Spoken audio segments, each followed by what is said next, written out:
Alright, so I wanted to do a quick video Tolex tutorial here. I've got a Elman style head that I built on Monday. And Tolex I've painted, and I'm going to show you real quick how I wrap these puppies. So, got my one-piece Tolex. We're going to run it right up. I've obviously cut this to approximate size, leaving a good amount of extra material on the edges that I can use to wrap around the corners where they need to be. What I do is I usually start out with the seam, which you'd think would be the last place, but it makes more sense to do it first. So I cut right along the edges here, and the goal is to have the seam be hidden by some of the aluminum corners.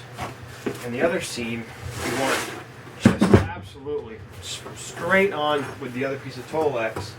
And with a material like this, it's like a rough black. It's very forgiving, and it almost it just totally erases the line completely. So it's pretty amazing. So that's all you got to do for the seam cut.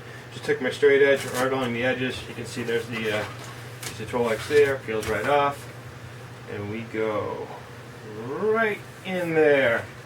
Look at that. Make sure there's no bubbles. Sometimes there's some bubbles around the edges here. You can get them out pretty easily. So you can see no seam at all, invisible. Sweet rough black. And then what I usually do is start with that seam edge, because I already cut along the edge there. So I will continue to do that. That's how I wrap almost all my calves. So there you go, one edge. Now this is the baffle edge, so what I do is I cut out the material so the screws can pass easily through the back and into the baffle to hold it in place. And then what I do is I just kind of work my way around the cabinet, cutting the corners and cutting the next straight edge. And then I'll lift up and cut the straight edge before, because you have to be careful that you don't cut through the Tolex, because I've done that about a million times, and then you have to rewrap the cab, and nobody wants to do that. So, again, I'll just work in there, get that taken out. This is going to have a crossbar, so I'll end up putting that on afterwards.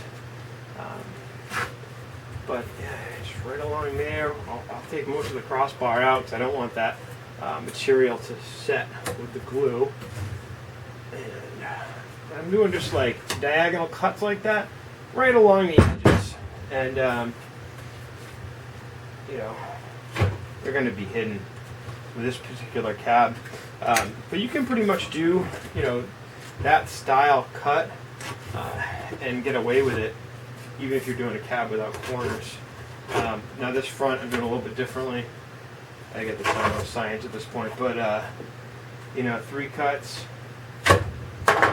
Fold this underneath. Don't want any break in your contour cutout. This doesn't look pretty. Got that. I'll flip it over. Get these edges done. Now again, this is going to be some overlapping pieces under here, and it's important that when you have area where the chassis is going to touch, you want to make sure that you're not doubling up Tolex, because if you build these cabs right, then you have about 3/16 of clearance total, and each 16th, there's a 16th eaten up by each side of the Tolex, and then the other 16th you want for clearance.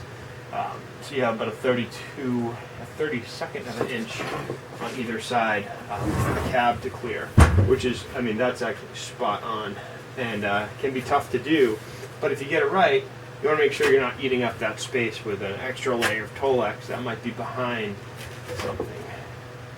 So I'm just going to go right along, fold these pieces right in, cut the corner, to my left.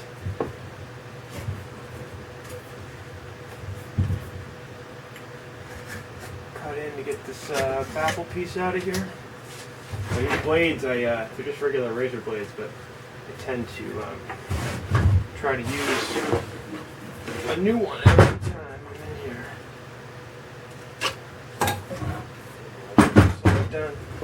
It's just overlapping pieces.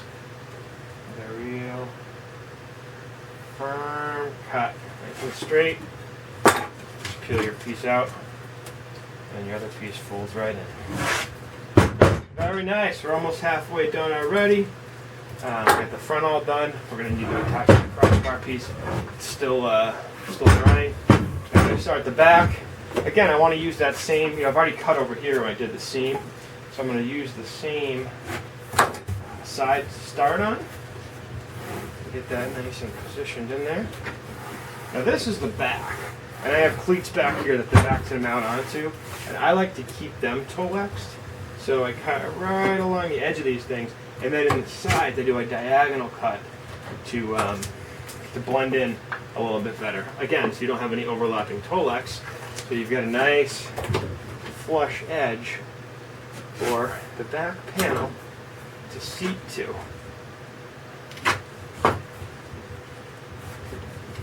And this is a chassis row right there, so I'm going to cut off that.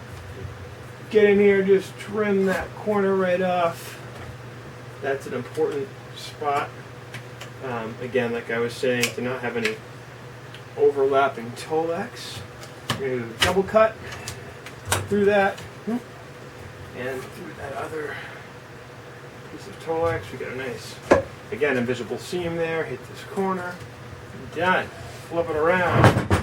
Do the next side. We got the corner cut here. Done. This side I usually start out with the level cut. Level cut, if you want to call it that. I'm going to go over those edges. Go back to the corner before.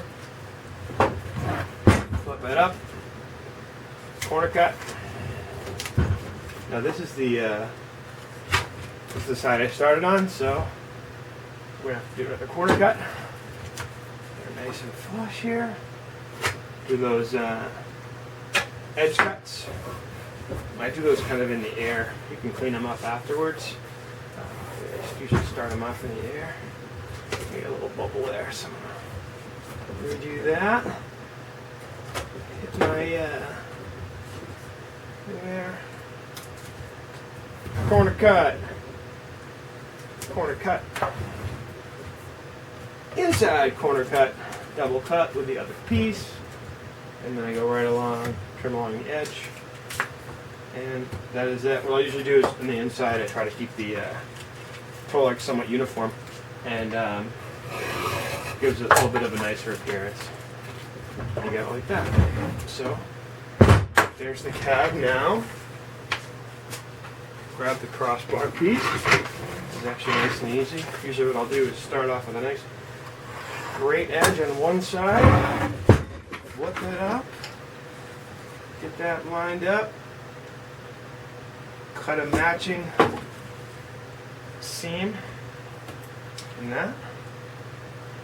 That way I can use the edge I just cut as that cut. This again is a very easy spot to mess up, so I want to be careful that we only do one cut, so we get the crossbar perfect.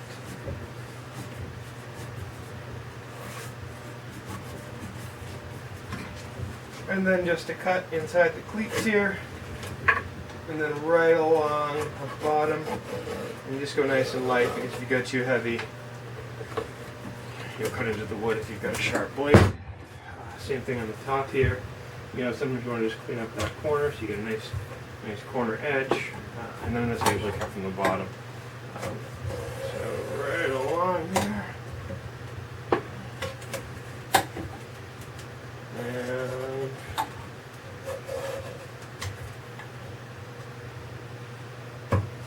that's it. All done. Wrapped up.